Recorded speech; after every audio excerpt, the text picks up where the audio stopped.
The truth about nicotine. Nicotine is one of the most commonly used stimulants among college students today. Even though it's legal and accessible and heavily marketed through vaping and nicotine pouches, it comes with significant risks that many people don't fully understand.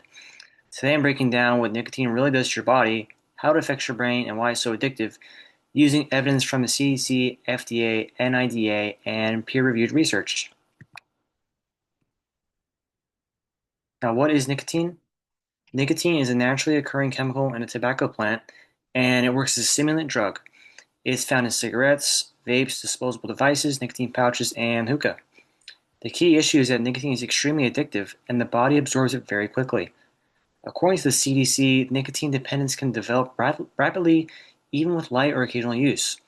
That's why many students who start just socially using it end up using it daily and get addicted. Now, how does it work in your brain? When you inhale or absorb nicotine, it reaches your brain within seconds. It releases a large amount of dopamine, your brain's pleasure and reward center chemical. That dopamine spike feels good in the moment, but it also trains your brain to want more of that. So over time, nicotine rewires the reward pathways, especially in young adults whose brains are still developing and not fully done. Research from NIDA and the National Library of Medicine show that nicotine changes the way the brain responds to stress, cravings, and motivation, even after just a few uses. Now, some of the short-term effects on the body. The short-term, nicotine increases your heart rate and blood pressure. It can give you a brief sense of alertness or calm, but once the nicotine wears off, the body rebounds with anxiety or irritability. Other short-term effects can be headaches, dizziness, dehydration, and throat irritation. Now, the Johns Hopkins Medicine highlights that even occasional vaping can cause noticeable changes in breathing and circulation. So already some small changes just from limited use.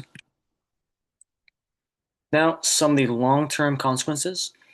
Long-term nicotine use leads to dependence, meaning your body needs nicotine just to feel normal. It increases the risk of heart disease, damages blood vessels, and contributes to lung irritation and decreased endurance. For college-age adults, this is especially important. The brain continues developing until around age 25, and research from NCBI shows that nicotine negatively affects memory, attention, learning, and emotional regulation. So a lot of issues for the long term. Now, a common misconception about vaping.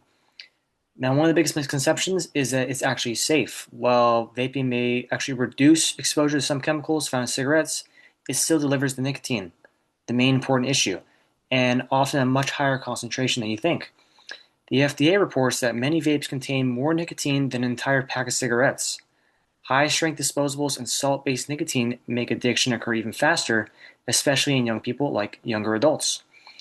And because vaping feels easier, smoother, and sometimes looks more appealing, people tend to do it more frequently and think this is safer, this is healthier, but in reality, looks can be deceiving. Now, some consequences for some college students.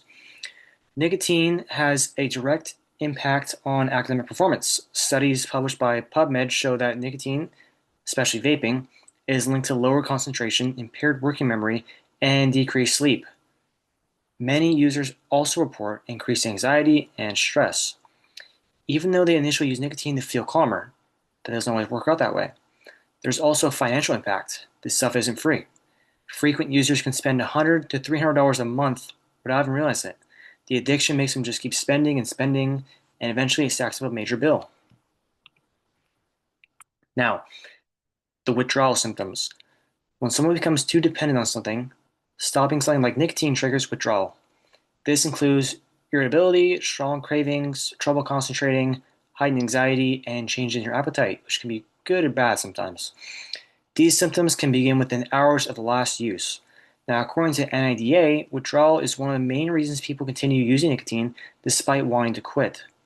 The cycle becomes nicotine reduces withdrawal, but it doesn't actually reduce the stress in the long term, so people eventually have to go back to it because the addiction brings them back and the withdrawal symptoms are too much.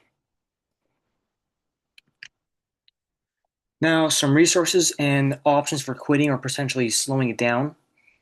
Now, there's some good news because quitting is absolutely possible. There's many cases where people quit completely and never smoke again or touch nicotine ever again. Nicotine replacement therapy like patches and gum can help reduce withdrawal symptoms. And there's also many campus health centers around many different schools in America that offer counseling or quit programs. Smokefree.com or smokefree.gov provides personalized quit plans and tech support, and you can call 1-800-QUIT-NOW. And apps like Quit Start and My Quit Coach also are free ways to start through the App Store, and it's pretty simple. So it's not impossible. There's always hope. And these findings are supported by the research from the Centers for Disease Control and Prevention, Food and Drug Administration, National Institute on Drug Abuse, Johns Hopkins Medicine, and other peer-reviewed journals and articles on PubMed, and the National Library of Medicine.